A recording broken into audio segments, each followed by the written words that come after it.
15 ఏళ్ల క్రితం జరిగిన ఘోరం, తెలుగు రాష్ట్రాలను కలవరపరిచిన నేరం, ఆస్తుల కోసం 10 ఏళ్ల పాపని ఫర్నేస్లో వేసి కాల్చి బూడిద చేసిన దారుణం, విజయవాడలో కిడ్నాప్ చేసి గుంటూరులో కడతీర్చిన వైనం అందరినీ కంటతడి పెట్టించింది. ఆ నాగ వైష్ణవి సోదరుడు ఇప్పుడు తమకు రక్షణ కావాలంటున్నాడు, తమను కాపాడాలంటున్నాడు. అదే కథ, అదే పాత పగ మళ్ళీ రిపీట్ అవుతుందేమోనని భయపడిపోతున్నాడు.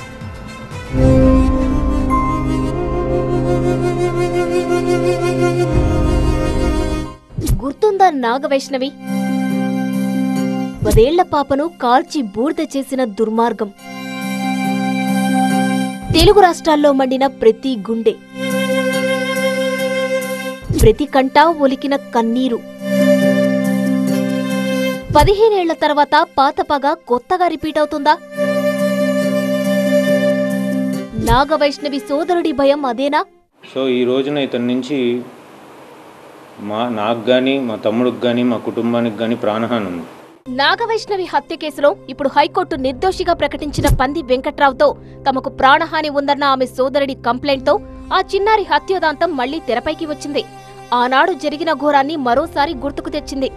విజయవాడకు చెందిన పలగాని ప్రభాకర్ రావు తన మేనకోడల్ని వివాహం చేసుకున్నారు. పిల్లలు పుట్టి చనిపోతుండటంతో దీనికి మేనరికమే కారణమని తెలుసుకున్నారు. దీంతో నిజామాబాద్కు చెందిన నర్మదాదేవిని రెండో వివాహం చేసుకున్నారు.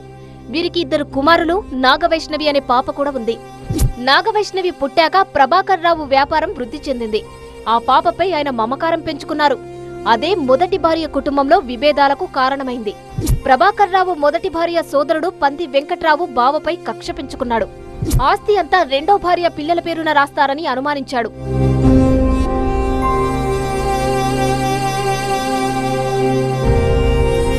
నాగవైష్ణవిని హతమారిస్తే గాని తన అక్క కాపురం బాగుపడదని భావించి హత్యకు కుట్ర పన్నాడు. తన బంధువైన మోర్ల శ్రీనివాసరావుతో 50 లక్షలకు ఒప్పందం చేసుకున్నాడు. శ్రీనివాసరావు తన దగ్గర పనిచేసే జగదీష్ సాయం తీసుకున్నాడు. 2010 జనవరి 30న ఇంటి నుంచి సోదరుడు తేజేష్ గౌడ్తో కలిసి నాగవైష్ణవి కారులో బయలుదేరింది. ఇది గమనించిన శ్రీనివాసరావు, జగదీష్ వారి కారు వెనుక రాళ్లతో దాడి చేశారు. డ్రైవర్ లక్ష్మణ్ రావు కారు దిగి పరిశీలిస్తుండగా అతన్ని కత్తులతో పొడిచారు. దీంతో తేజేష్ కారు నుంచి దూకి పారిపోయాడు. కత్తిపోట్లకు గురైన డ్రైవర్ను స్థానికులు ఆసుపత్రికి తీసుకెళ్లగా అతడు అప్పటికే కన్నుమూశాడు. నాగవైష్ణవిని అపహరించిన నిందితులు గుంటూరు జిల్లా తాడేపల్లిలో మరో కారులోకి ఆమెను మార్చారు. చిన్నారి కేకలు వేస్తుండటంతో గొంతు నొక్కారు. దీంతో వైష్ణవి కారులోనే కన్నుమూసింది. ప్లాస్టిక్ డ్రమ్ము కొని మృతదేహాన్ని అందులో వేసిన నిందితులు గుంటూరు శివారు ఆటోనగర్లోనే శారదా ఇండస్ట్రీస్ కు తీసుకెళ్లారు. అక్కడ ఆ పాపను విద్యుత్ కొలింలో వేసి బూడిద చేశారు.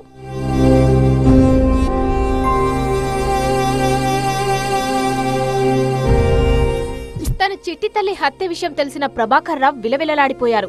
గుండెపోటుతో మరణించారు. కేసు విచారణ జరుగుతున్న సమయంలోనే నాగవైష్ణవి తల్లి, బాబాయ్ కన్నుమూశారు. విజయవాడ మహిళా సెషన్స్ కోర్టు 3 నిందితులకు జీవిత ఖైదు విధిస్తూ 2018 జూన్ 14న తీర్పు ఇచ్చింది. ఈ తీర్పును సవాలు చేస్తూ దోషులు హైకోర్టులో వేర్వేరుగా అప్పీళ్లు వేశారు. తాజాగా జరిగిన తుది విచారణలో A1 మోర్ల శ్రీనివాస్, A2 ఎంపరాల జగదీష్ ను దోషులుగా ప్రకటించిన హైకోర్టు A3 పంది వెంకట్రావును నిర్దోషిగా ప్రకటించింది. అయితే పంది వెంకట్రావు విడుదలతో తమకు భయంగా ఉందంటున్నారు నాగవైష్ణవి సోదరుడు శ్రీహరీష్. సో ఈ రోజున ఇతని నుంచి నాకు కానీ, మా తమ్ముడికి కానీ, మా కుటుంబానికి కానీ ప్రాణహాని ఉంది. ఈ రోజున ఇది మా ఇంట్లో జరిగింది, రేపొద్దున వేరే ఎవరింట్లో ఉన్నా జరగచ్చు. సో మీరందరూ ఒకసారి స్పందించి దీన్ని సుప్రీంకోర్టు లెవెల్లో తీసుకెళ్ళి అక్కడ కూడా ఫైట్ చేసి మా చెల్లికి, మాకు న్యాయం జరిగేలా చూడమని నేను కోరుకుంటున్నాను. దీనిపై విజయవాడ సిపికి కంప్లైంట్ చేశారు. తమ కుటుంబానికి రక్షణ కల్పించాలని విజ్ఞప్తి చేశారు. ఆస్తి గొడవలు ఇంకా కొనసాగుతున్నాయని, వెంకట్రావు నుంచి తమకు ప్రాణహాని ఉందంటున్నాడు శ్రీహరీష్. వెంకట్రావును నిర్దోషిగా ప్రకటించడంపై సుప్రీంకోర్టుకు అప్పీలుకు వెళ్తామన్నారు హరీష్. తమకు న్యాయం చేయాలంటూ ఏపీ సీఎం చంద్రబాబుకు ఆయన విజ్ఞప్తి చేశారు. పాత పగలు రగలకుండా, కొత్త రక్త చరిత్రలు తిరిగి రాయకుండా పోలీసులు చర్యలు తీసుకోవాలని బాధితులు కోరుతున్నారు.